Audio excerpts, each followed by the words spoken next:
podcasts. The Profile.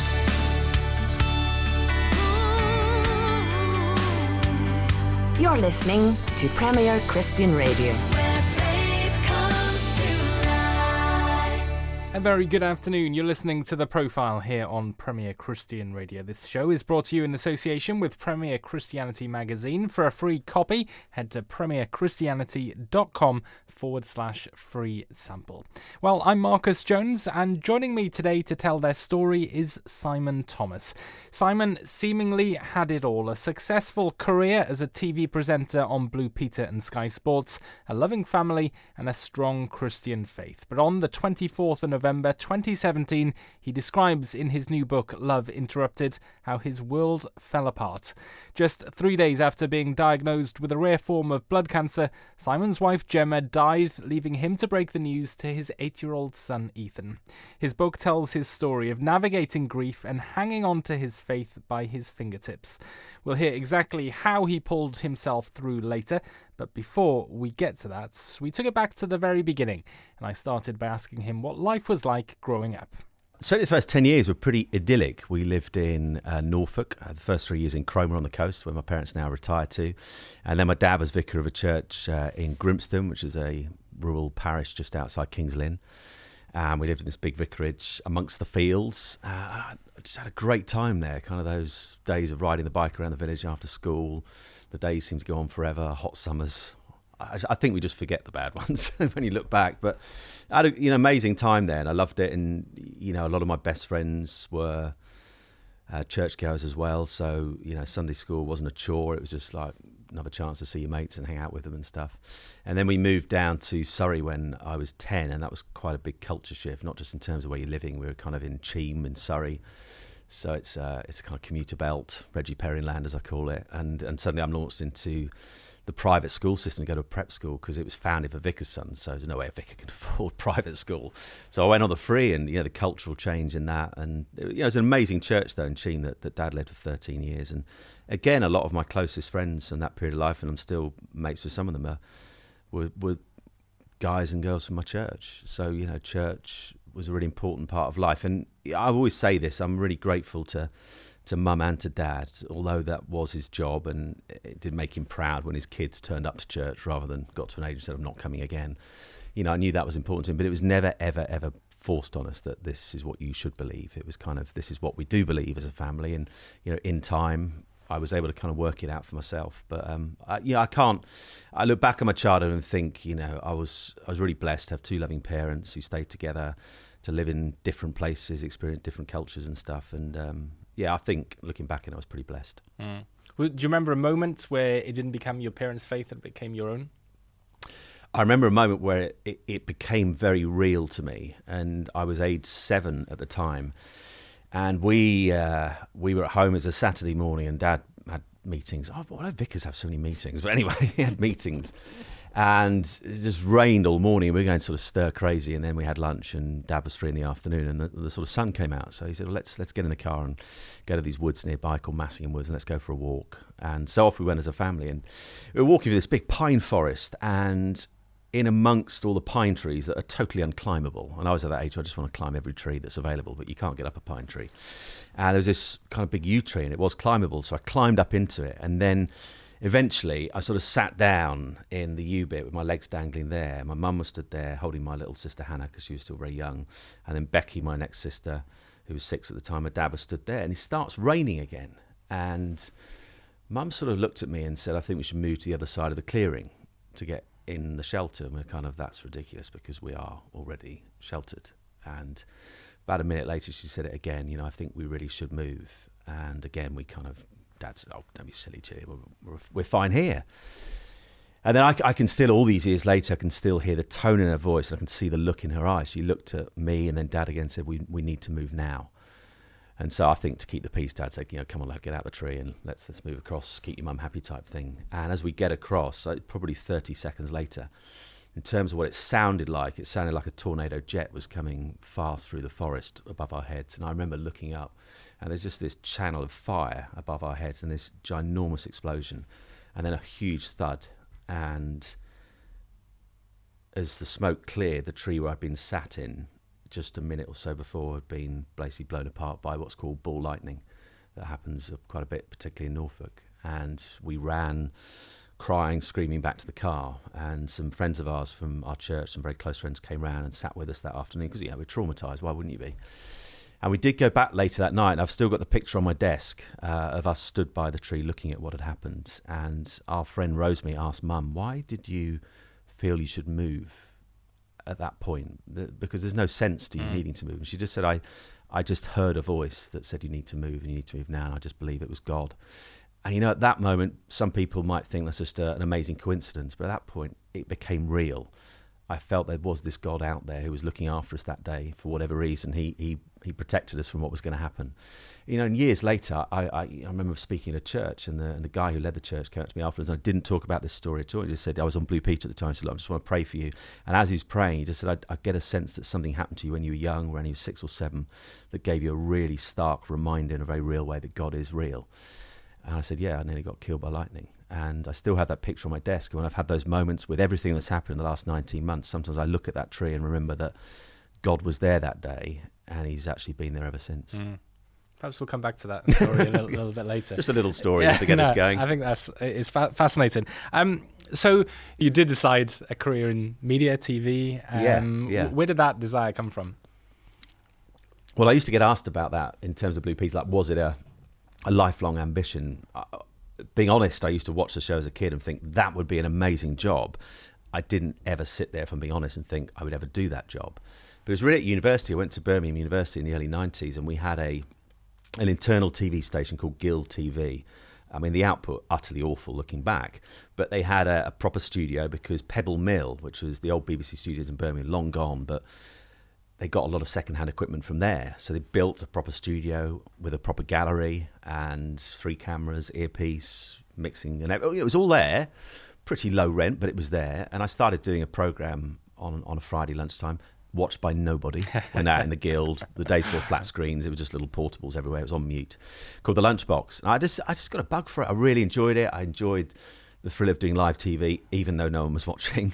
And I remember as I left university, one of the girls who worked on the station for quite a while, she just said, what do you think you're doing next? I said, I don't know. I'm thinking I'd quite like to do this. She said, look, you're really good at this.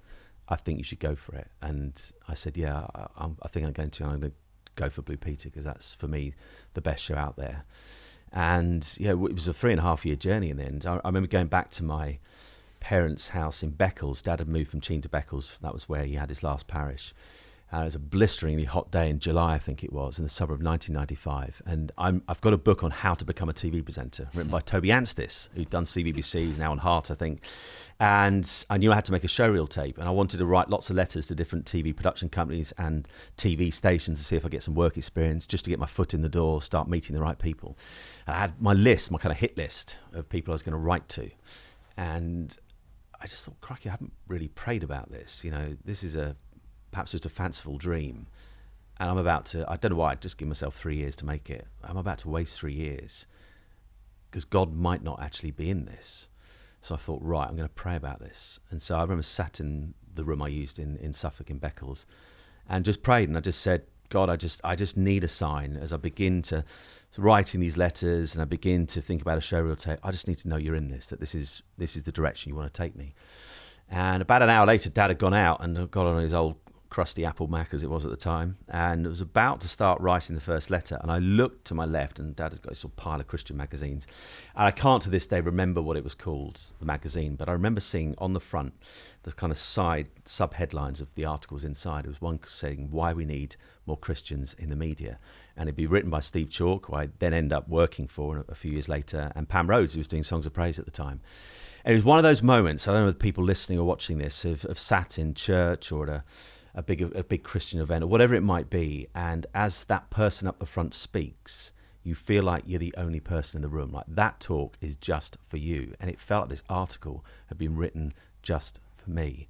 And it was all about how, as Christians, it's no good as just complaining from the sidelines about we're not enjoying what we're seeing on the TV, or we don't like what's been written in the newspapers, or we don't like what we hear on the radio. If you want to change things, you need to do what Jesus did. And you get involved. He didn't park his tent on the side of Jerusalem, so you come to me. He went to people. And obviously people did come to him, but he got his hands dirty. I just thought, this is it, the green light. I mean, God's timing is often different, isn't it? But it was 3.5 years after that point that I finally get the Blue Peter gig. But that was the moment I thought, God is in this, and I've just got to remain faithful. So when I was working in Selfridges, not too far from here, for 2.5 years selling suits, and I'm thinking, this wasn't quite what I dreamt of, and doing a running job at CBBC at the weekends and LBC Radio in the week. I just had to hold on to that day and that promise, and eventually in end of 1998, it becomes fulfilled. And then having faith within that industry, was that something that you found particularly difficult in BBC, at Sky as well? I think Blue Peter was easier insofar as it was a show that was comfortable reflecting faith. And, you know, at Christmas, they never shied away from the Christmas story. It's one of the Blue Peter traditions, isn't it? Putting the figures into the stable scene on the Christmas show that they do every year, and having the carol singers coming up the hill like they did every year. You know, Christmas was about the Christmas story, and they never shied away from that. I had the opportunity to go to the Solomon Islands and film for 2 weeks with these amazing Christian brothers called the Melanesian Brotherhood. These amazing group of guys who go around the islands and, you know, do lots of amazing things in terms of ministry.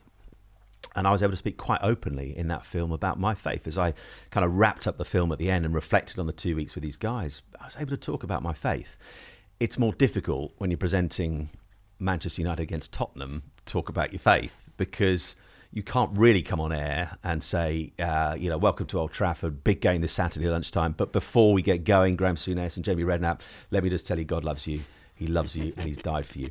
Right, Graham, tell us about the free changes Tottenham have made today. Yeah, there's no scope for that. You know, one thing I did do a few years back, because I did want people to know when social media was kind of exploding and we were on Twitter and all those kind of things. I remember looking at my profile one day and I can't remember what I'd written, but in amongst it was the fact I was married, I was a dad, I was a Norwich City fan, an ex-Blue Peter presenter, now Sky Sports presenter. Nowhere do I say that I'm a Christian. And I thought, I'm going to just put that on there. And I made it the first thing about my profile. Not a massive thing, but I wanted people to know. And it was hard in terms of, it was quite a nomadic existence going around doing the football, because you don't have loads of time in the office. You're essentially travelling to a ground. You get there, you have a bit of food on the bus, and then you rehearse, then you do the football game, and then everyone gets in their cars to get home as quick as they can. So you don't have those long periods with your colleagues where you're able to kind of talk about your faith. And, you know, I remember, you know, a lot of people from Sky coming to Gemma's funeral, and I never shied away from talking about my faith and my struggles with my faith because of what had happened.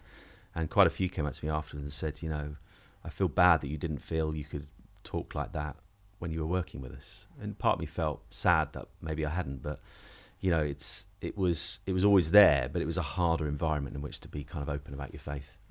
So let's talk about Gemma. You met her kind of as your career's, I guess, in some ways getting off the ground. What was meeting her like? Love at first sight? It was unexpected at first sight, in that I had gone... bizarrely, she ended up working so I worked for the Oasis Trust. That's how my path with Steve Chalk crossed all those years ago. And I ended up working in their media department when kind of the TV dream looked like it was probably over. And I was having to think, what do I do now?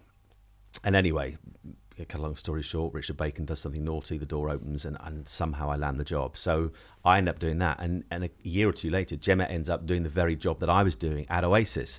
And I had apparently had a conversation with her on the phone about a project they wanted me to be involved with. And then our old boss, well, my old boss, Ivor Peters, was having a sort of champagne soiree at the end of September, sort of late summer party. And Gemma was going to as well, but I didn't know Gemma at this point, didn't know she was going, and I'd actually gone there with my eye on someone else from Oasis. I'm not going to say their name, but I did, and I was like, I got there, I tried my best to chat her up, didn't go very well, retreated back to the bosom of the lads, and then I saw Gemma. I'd never seen this girl before. She looked, you know, just what she was wearing was beautiful, and I got introduced to her, and it was just... You know, there's moments in life when you meet someone and you feel like you've been chatting for 5 minutes and realise it's been half an hour, you know, and I just felt an immediate connection with them. What I liked about her is that I sometimes felt, because of what I did, that people would talk to you as Simon the Blue Peter presenter and not the person. And it wasn't that she wasn't interested in that, but I felt that she was actually talking to me and interested in me, not where's the best place you've travelled to, what's the most amazing thing you've done. And I broke the lad's rules that night on the way home. I got her number and I texted her. We used to have this 48-hour rule in the house that I lived in, but I broke it. I didn't care. And I met her a couple of weeks later, and we began dating from there. So it was totally unexpected, but that's one of the joys of life, isn't it? It doesn't always go quite how you planned. Yeah, and then you get married a few years later. Yeah. But in your book, you say the kind of that beginning of the marriage wasn't particularly easy, right?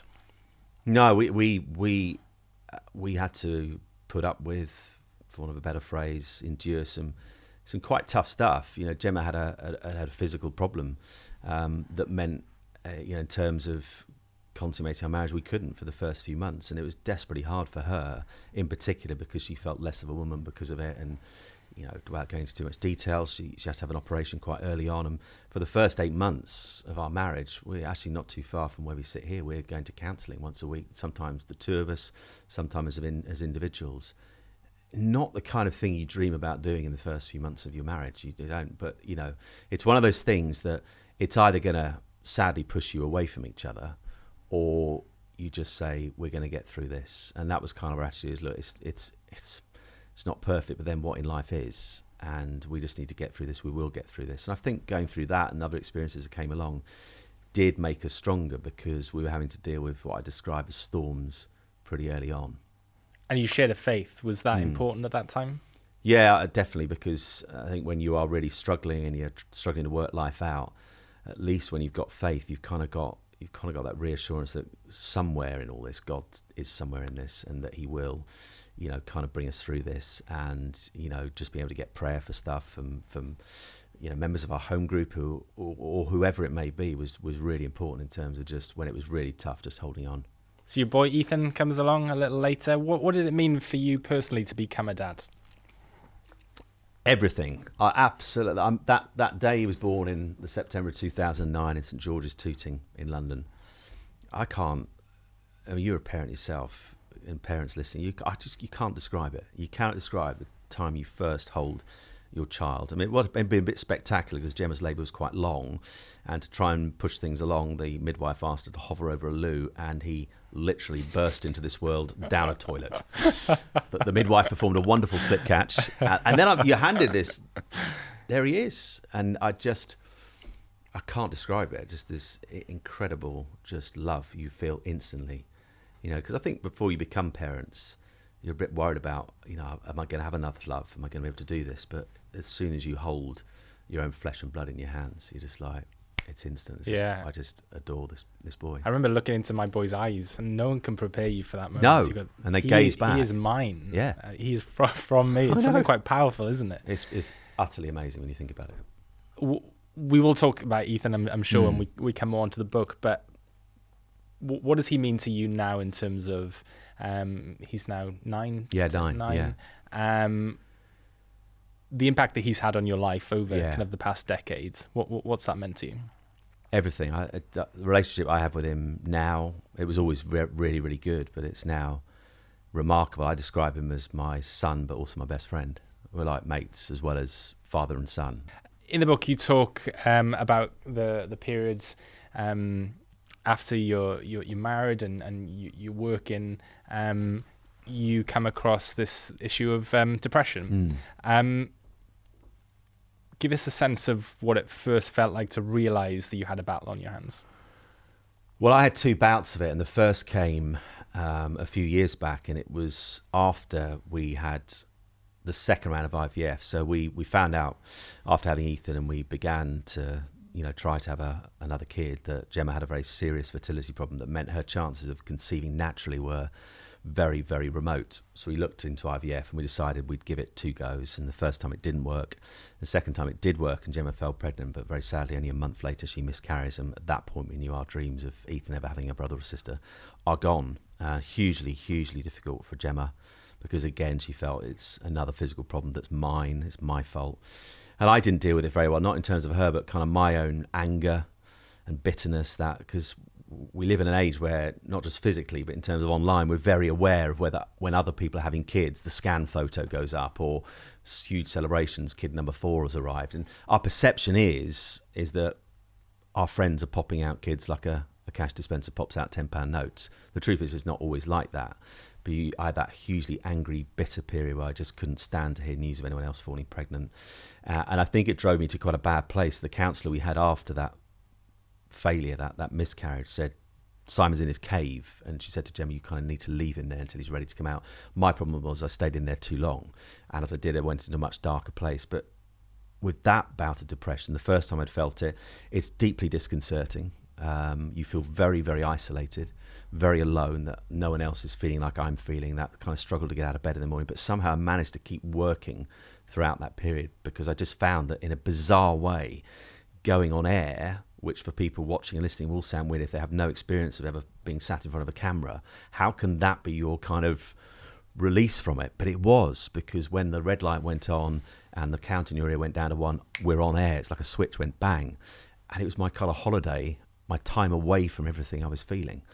And I got through that through medication and counselling. And then in the summer of 2017, I can honestly say life felt as good and as peaceful as it ever had done. You know, all that kind of angst about really wish we could have another kid had gone, and we were at peace with who we were.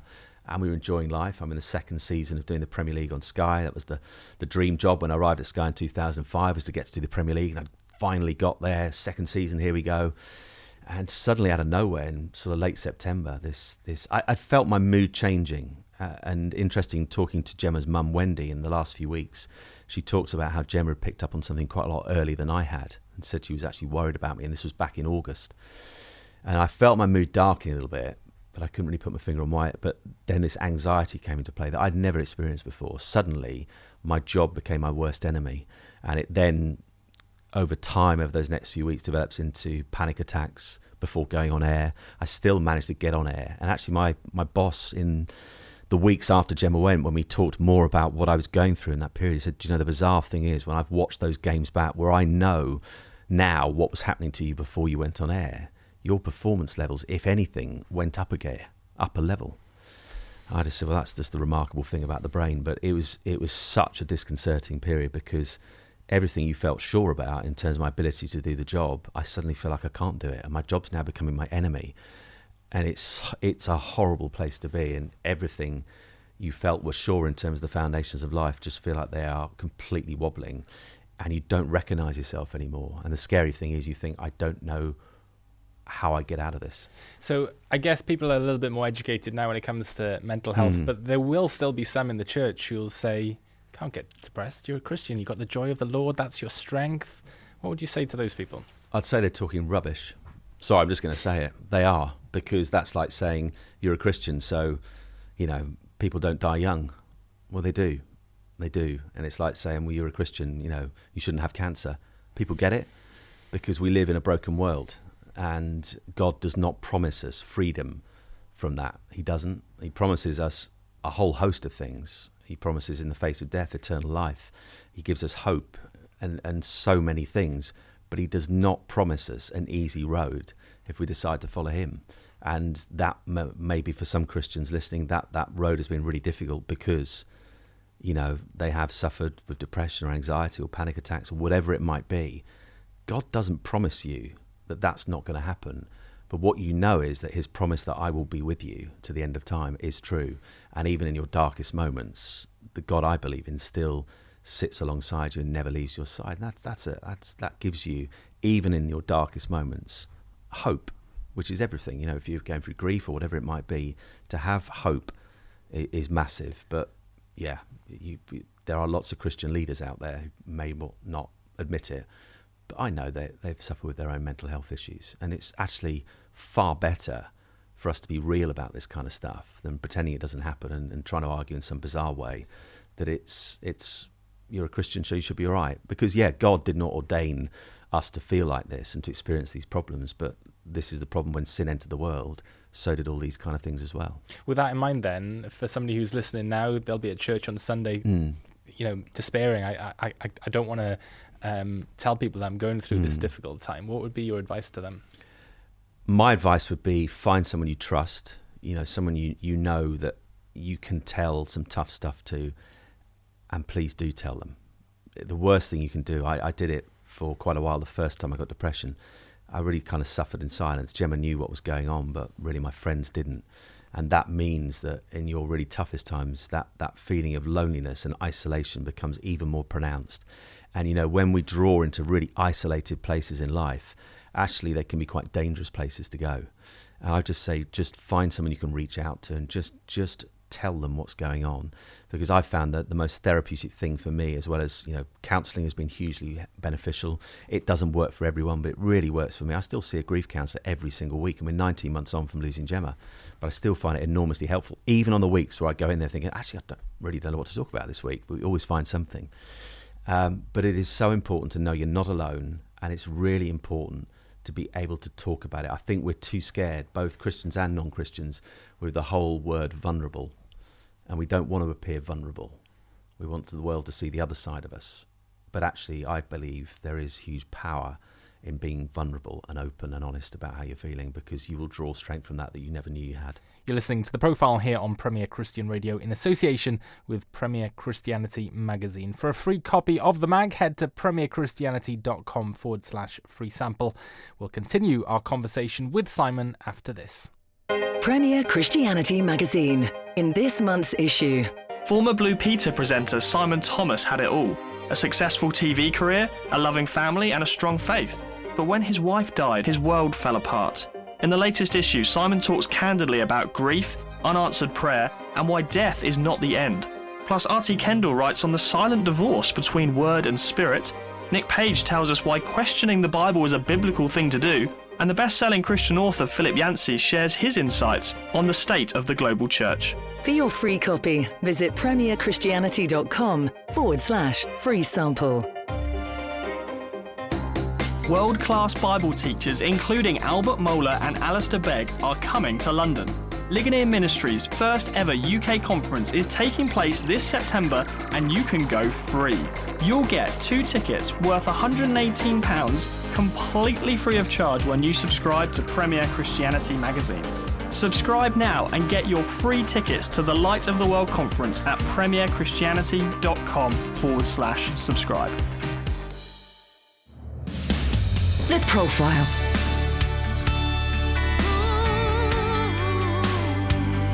You're listening to Premier Christian Radio. Welcome back to The Profile, sponsored by Premier Christianity magazine. I'm Marcus Jones, and this week I'm speaking to the TV presenter and Christian Simon Thomas. In 2017, Simon's wife Gemma died suddenly, and shortly after, Simon hit the headlines for sharing his story of navigating grief. Here Simon tells me why he was utterly convinced Gemma would be okay after the doctor told her she had nothing to worry about. Well, I believed him.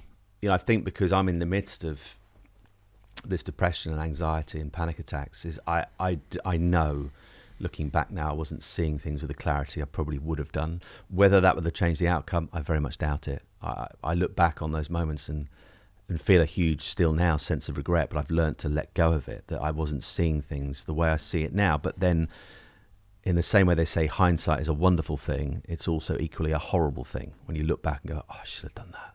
I should never have walked out the doctor's surgery on that second visit that came 2 days after the first visit on the Wednesday, when unbeknown to us at that point, she's got less than a week to live, and be happy that our doctor, well, it wasn't our doctor, it was a different one on this occasion, says, having looked at all your vital signs, I'm satisfied there's nothing seriously wrong with you. I look back on it and go, how did you hear those words and look at your wife and know that she's barely moving from bed? There is definitely something seriously wrong here. Hopefully nothing too serious. I had a huge amount of anger in the early days and regret about not seeing things with the clarity that I think I could have done. But actually, it's a futile thing to get caught up in. If you allow yourself to become bitter and resentful towards the doctors, that with everything else you're dealing with, it's going to be so unhealthy. And I just had to learn, to let it go and let go of the fact that she goes back in on the Monday and again is told the same thing by our doctor, like he had on the Wednesday, just go back and rest up, and if it carries on, come and see me again. She's, at this point, less than 4 days away from going.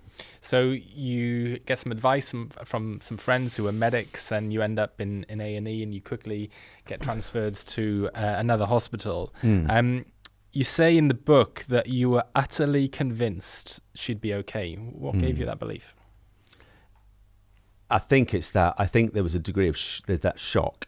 the momentum of events was so quick. She gets diagnosed with a blood cancer of some sort in the early hours of that Tuesday morning in Reading. I go back eventually to take Ethan to school to try and keep things as normal as possible. And then while we're travelling back to the Royal Berks in Reading, I get a text from saying, "You've got to get here now. I'm going to Oxford." And it just felt like this ball of momentum began to roll, and suddenly I'm in the back of an ambulance. I actually took a video of some of the journey because I'm in shock. I'm not really computing what's going on. My wife is on a bed. She's got an oxygen mask to her face, and I'm chatting to the paramedic about how quickly they're driving up a road I've gone up and down loads and times for work. And I think part of that belief she'd get better came out of shock, in that I'm not really understanding what's going on here. But at that point, we just knew it was a blood cancer, a leukemia of some sort. And actually, the reality is, for far, far more people than ever before, leukemia is not a death sentence. Lots of people get better from it, thankfully. So you're thinking, we'll probably be okay. And I think there's an element in which, faith-wise, you're thinking, God will pull us through this. He will. So there were enough reasons for me to think, however hard this is going to be, I do. I think we'll be okay. I kept saying that to Gemma. I guess we go back to that story of your coming to faith, where you feel God has saved your life. God does save people, and I'm sure you've seen other stories. Is that playing in the back of your mind? God heals, God saves. Yeah, and actually, interestingly, one of the things I really remember Gemma saying, I think it was on the Wednesday, and we'd had some amazing couple of guys. One's called Carl Beach, who has done been at Christian Vision for Men and all that, and Nathan Blackaby, who is at Christian Vision for Men. Two amazing guys. I'm really good friends with them. Just love them to bits. And they're amazing that they drove for miles from their different place where they lived and came and prayed with Gemma that morning and prayed, for her to be healed. There was a real sense of optimism in the room that God was going to deliver. And I remember her in the afternoon saying, once Carl and Nathan had gone home, she said, "Darl," she often said, "your testimony, you've got so many stories. And I've got other moments where God really did show up in a very direct way." She said, "I'm hoping this becomes my testimony." And I said, "I'm sure it will, because this will be an amazing testimony, you coming through this, and everything else you've been through." But it wasn't to be, but there was that sense that this would be an amazing story. How do you reflect back on your prayers from that time? Because some would look at it as you prayed and the prayer wasn't answered. How do you reflect on that? Yeah, exactly that. My prayers were not answered. They weren't. Not in the way I was hoping, anyway. I prayed on that Friday morning as I'm told the news that, there's nothing more they can do for her. She's got these multiple bleeds in her head because of the damage, the thickness of her blood with acute myeloid leukemia had caused, that there's no hope. And barring a miracle, she's going to be gone by the end of today. And, I've never prayed with as much faith as I prayed for probably until about 1:00 that afternoon. Just my hand very rarely left her head. Barely noticed the doctors and nurses who were constantly coming in to check on her, and just kept praying out loud, God, heal this woman, pray in the name of Jesus, you stop the bleeding now, and you, please, Lord, do not leave my boy without a mum. I wasn't thinking about myself at this point, but that thought of Ethan growing up without his mum, and actually Gemma not getting to see her boy grow up, just kept pleading with God, please, please, please, please stop the bleeding now. I had the most faith I've ever had that he would. I did. I felt genuinely full of faith that bleeding would stop and she'd be okay.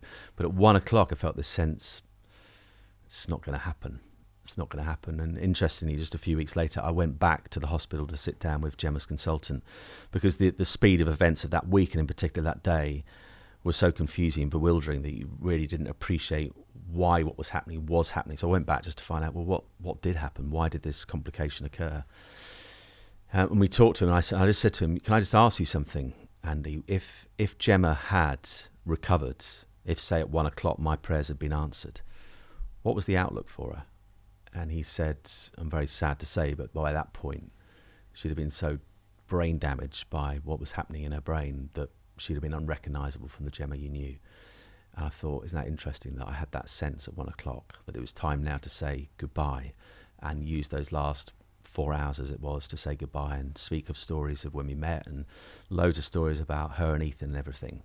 It's that I knew at that point. And that's where, looking back on it, you go, I don't understand, God, why you let this happen. I know you didn't cause it to happen, but I don't understand why you didn't answer those prayers. But I know that even in the midst of those questions I had and that anger towards God, that somehow at 1 o'clock, through some way, he kind of gently nudged me and said, "Now it's time for the goodbye," because we wouldn't have got the Gemma back we knew if she had recovered at that point.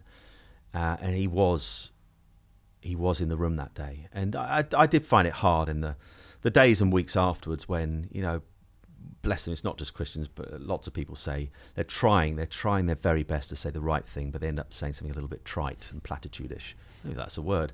But things like, we'll never find out this side of heaven why what happened did happen. And I actually say to them, do you know, I'm not even sure in heaven I'll find out then, because I think based on what I read about heaven in the Bible, that it's going to be so beyond our wildest dreams and imagination. It's going to be so far better than we can ever imagine. Kind of when you get there, none of that will matter. It won't matter anymore. Yeah. So maybe I'll never find out. And I had to let go of that. The search for the why, I will never know the answer to. So instead of getting caught up with that, find a reason to live again. Yeah, look, I've shared a little bit of my story with you, but I've come a little bit. I feel at ease with it, the question of why, but the question that I still don't feel I've heard a good enough answer to is the why that person and why not that person. Yeah. And I remember at the time that my mum died, the whole church was praying. Yeah. Our friends were praying. Yeah. We were praying with her in the room, but all across our small town that we lived in, people were praying.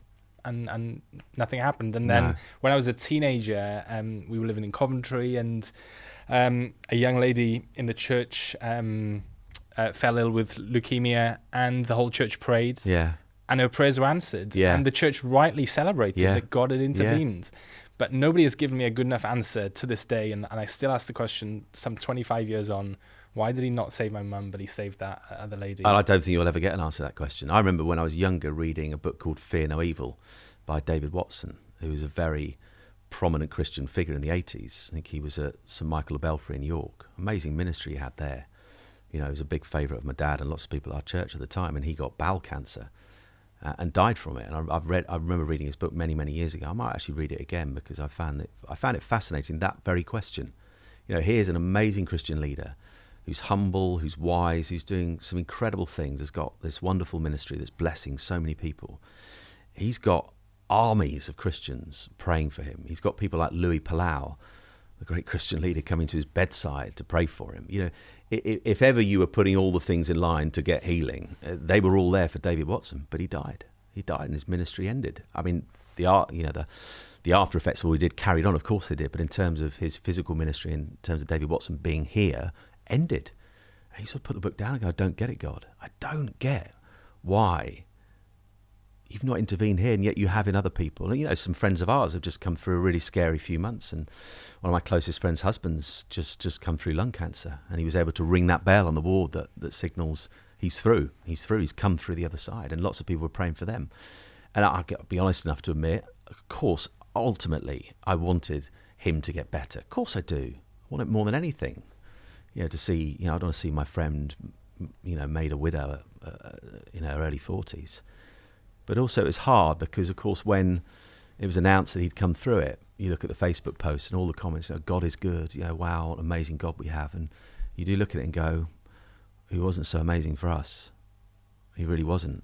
He didn't answer. He's answered your prayers, but he did not answer mine. And I think if you get too caught up in that, and the anger and the bitterness and the questions will flow, that I think eventually it would lead me to a place where I'd go, actually, I'm done with this faith lark, because it's just not fair. I think I just have to accept that even with faith, life can still be very unfair, and there are going to be questions that we will probably never find out the answer to. And I've just found I just have to let go of it. It's not easy though, is it? No, it's not. It's not. You're right. When you hear other stories of where God has intervened and done these amazing things, of course you're left going, right, okay, well, where was he on that day? In the hospital, you've got all this awful stuff going on around you. In the book, you talk about having this peace that passes all understanding. There'll be people listening and say, please tell me what that peace feels like. Well, it is a peace that passes all understanding, because it comes into the... I never understood really what that verse meant. But years, it's a really nice phrase, nice verse. Don't really get what it means. Is it just like just being in a happy place in life, or your favourite beach or your favourite walk or whatever it might be? And I just feel peace, that peace that passes all understanding. I understood for the first time what actually that means, and it's finding God's peace in the most chaotic and scary of places. And I think, if I'm being honest, there was an element of shock on that Friday. There definitely was. You're not kind of computing. I think your brain is protecting you from the sheer horror of what's unfolding. But I still had peace. I remember going to, get Gemma's death certificate on the Tuesday. So it's only, 3 days after she's gone. And dreading it, but walking into the St John Radcliffe Hospital in Oxford to get the certificates and sitting in the death registry office, and you're watching the last time I'd seen this happen was when I'm watching the woman in Wandsworth signing Ethan's birth certificate, and now you're watching a woman signing 10 copies of your wife's death certificate, and yet I felt this incredible peace. I felt it again on the Wednesday when we went to the funeral directors to put the funeral together, and our vicar David came with me, and he was just amazing. And again, I'm looking at a brochure. There's no easy way to say this. I'm looking at a coffin brochure for my wife, and yet I felt this incredible peace, this sense of calm that really in that place doing that I should never ever have had. And that's what I understood it to be. And I remember vividly, probably the most powerful thing that happened came on the day of her funeral, and I don't have a lot of memories of that day. It was very, very hazy, but I remember going to the crematorium later. So we had the celebrations, I called it, in the morning at Reading at our church, Greyfriars, and then we had I hate the word wake, but the thing afterwards, one of Gemma's favourite places in Sonning. Wake is just a rubbish word. And then we were the last slot back at Reading Crematorium in the afternoon, and so back we went with just a small group of family and friends. And I remember just the emotion of the day just hit me, and I remember collapsing to the gravel and just screaming. And when Gemma's hearse arrived, just shouting this kind of blood-curdling no that sort of echoed through the gloom that was descending, because it was early December. And I remember just a group of friends just gathering around me and kind of pulling me back to my feet. And I remember, I think it was Carl Beach actually was praying from the back in his gruff voice, just that God, that you'd hold this man right now, you'd hold their family as we go through the next few minutes, and that your peace would descend on this place. We go into the room at the crematorium. It is everything you thought it would be: deeply depressing, gloomy, cold, horrible, just a horrible place. And as they bring Gemma's coffin in, it's feeling even more horrible. And then we play this song. It's a worship song, and it talks about you bring light in the darkness, you bring hope, you bring joy. And as this guy called Chris Sayburn, who I know from New Wine, who leads the worship at New Wine, sings, he's obviously not there, but the New Wine version plays out of the OK speakers. This incredible, tangible peace descended on that room. So much so that a friend of mine, his wife Nicola, doesn't really have much of a faith. She lost her brother to suicide 2 years ago. She is stood next to a guy who used to be our curate in Reading, now runs a church in Oxford, called Dan. I know Dan doesn't have a particularly good singing voice, but as people began to sing along, she says, I'm listening to this guy singing and he sounds angelic, and yet I know he can't sing. And she said, I felt a peace I've never ever felt before. And I felt it as well, so much so that as I left that room, because people were kind of going up to the coffin and touching it and stuff, I just said, look, guys, sorry to break crematorium decorum, but she's not here. She's in heaven. I'm off. And I just went, bye, Darl, and left with a smile on my face.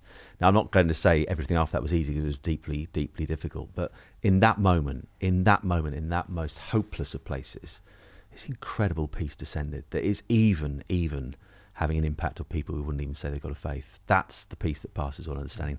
That is not a room where peace should have dwelt. Amazing.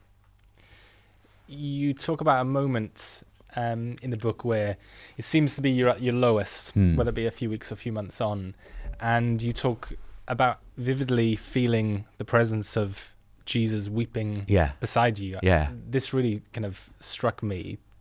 Talk me through that, and why that was such a comfort to you. It's been interesting in those first few months, really gaining an understanding of the Trinity and how it works in a way I'd never really had before. So I came to realize that God the Father was the one that I could take all my anger to. and I could shout blue murder out from the end of our garden, as I did for quite a few weeks in those early days, because our garden in Reading sits just close to the River Thames, so I'd quite regularly be spotted by joggers, thankfully over the other side of the Thames on the towpath, seeing this lunatic in a dressing gown and Wellington boots screaming blue murder at God. But that's because the God I follow, I know, is big enough. He's big enough to take me ranting at him. And so I could throw all my anger, all my questions, all my angst onto him, because I know that God is beyond big enough to take it.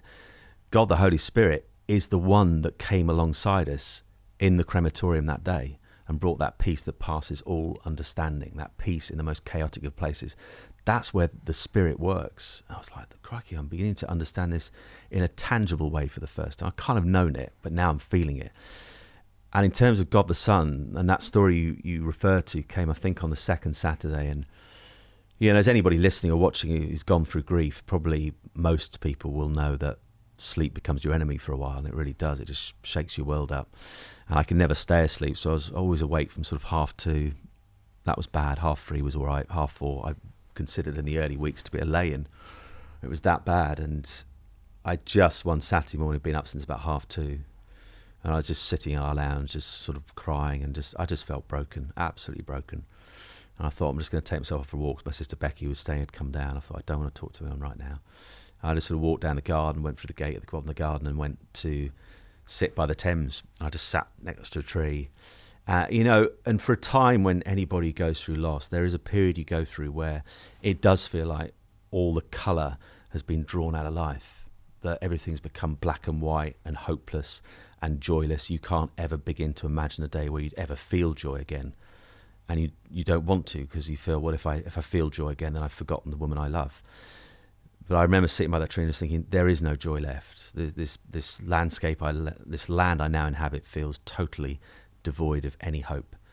And I just wanted to roll in. At that point, I wanted to end it. And as that thought came into my head, two things happened. One was just the vivid face of Ethan looking at me, and with the same eyes that he looked at me the night I told him my mum had gone.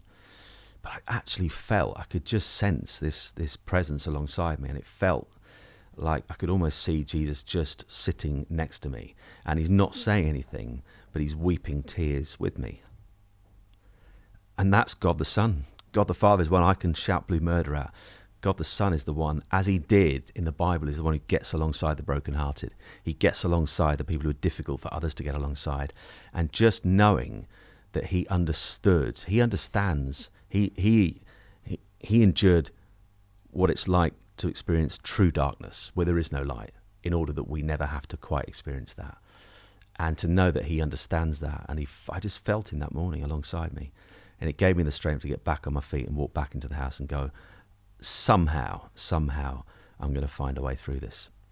I don't think I've heard a better explanation of the Trinity in all my times. It's it's really powerful. So to the person who's going through grief then, I guess there's a kind of a theme throughout the book where is this searching for light in the darkness. Yes. It sounds simple, but when you're in the darkness, finding that light can be really difficult. So, really hard. Yeah, what's your advice to someone searching for that light? It's about just driving with every ounce of strength you've got through those low times, those dark times, those hopeless times, and learning to understand. You know, I remember people saying to me who knew what they were talking about in the early days, you know, it will one day get easier. When you're in the midst of it, that is an affront. I talk about in the book, it feels like an affront. How dare you suggest this is going to get easier? But of course they're right, it does. And I describe it as time goes on, I just try and encourage people going through this, just hang on in there with whatever you've got strength-wise left, hang on. And if it's just by one finger, hang on with that one finger. But just get through the first hour, it's the early stages, then get through the morning, then get through the afternoon, then just concentrate, can I get myself through today? And then before you know it, suddenly you're getting through the week, and then you're somehow getting through the month. And bit by bit, the sun begins to break through again, and it begins to shine in patches, but then it goes gloomy again, and another wave comes and hits you from behind. But as time goes on, it elongates. What would the grief process have looked like had you not had faith? It's an interesting question. I've been asked that once or twice, and I look at it in one way and say that in some ways it would have been less complicated, because if I take faith out of the equation, if I take a belief in God out of the equation, then those questions about where were you, God, on that Friday, they don't exist, because if I don't believe in a God, there's no questions to ask. So in some ways, having a faith adds another layer to what already is really, really difficult, in that on top of everything you're feeling, I've now got these questions about, well, who on earth is this God I follow? What is his character? Why does he allow these kind of things to happen? Why, if I pray, please don't let Ethan grow up without a mum, does he allow that to happen? No, because God could have chosen to intervene, like we've been talking about, as he does with other people, for whatever reason didn't in that. I wouldn't be dealing with those questions. I'd just be getting on with life and dealing with grief and all the pain that would still be there, regardless of whether I have a faith or not.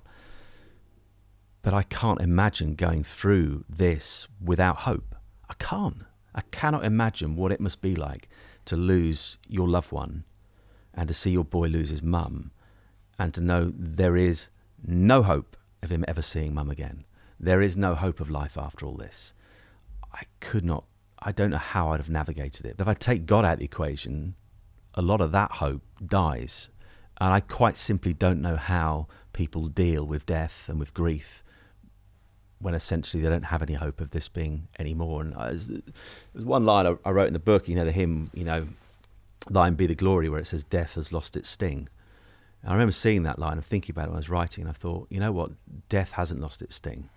Because actually, in some ways, you sing that line, we know what ultimately it's talking about, but death is still incredibly painful, and it still stings like hell. The great thing is, when you have faith in God, is that it's not a fatal sting anymore. And that's the big difference. Final question. What's next? This wasn't, I guess, the path you expected life to bring you. You've in a situation where you've given up part of your work. What does the future hold? Well, I describe it, it's a new chapter. It's a new chapter, and chapter one ended in a way that none of us wanted and none of us expected. But that chapter has closed. And I know that Gemma, if she was here right now, would say, Simon, you've got to move on with life. You've got to be there for Ethan. You've got to carry on savouring life and enjoying it, because I want that for my boy. I don't want you to be stuck in what happened 19 months ago. You've got to move forward. You never get over the loss of someone. There's no way round grief. There's no way over it, but there is a narrow way through it, which Dan Walker talks about in the foreword. And for me now, I do look forward with optimism. And actually, bizarre though this may sound to some people, I feel excited, because it's not the future that any of us would have chosen, but we've been given this new chapter, and it's now the only question is, what are you going to do? What kind of story are you going to write? Life is there to be cherished. We only get one shot of this life on earth. I don't want to go to heaven anytime soon. I'm not in a rush to get there. I want to enjoy, I want to save a life, and I believe that we'll look back in years to come, and however painful that period was, and however painful at times Ethan's life has been, we'll look back and go, you know what? We made something really good out of something really hard. Well, that was the TV presenter Simon Thomas sharing his story with me, Marcus Jones, and you can read more about his story by reading his book, Love Interrupted. You've been listening to The Profile, sponsored by Premier Christianity magazine. To pick up a free copy of the magazine, head to premierchristianity.com/free sample.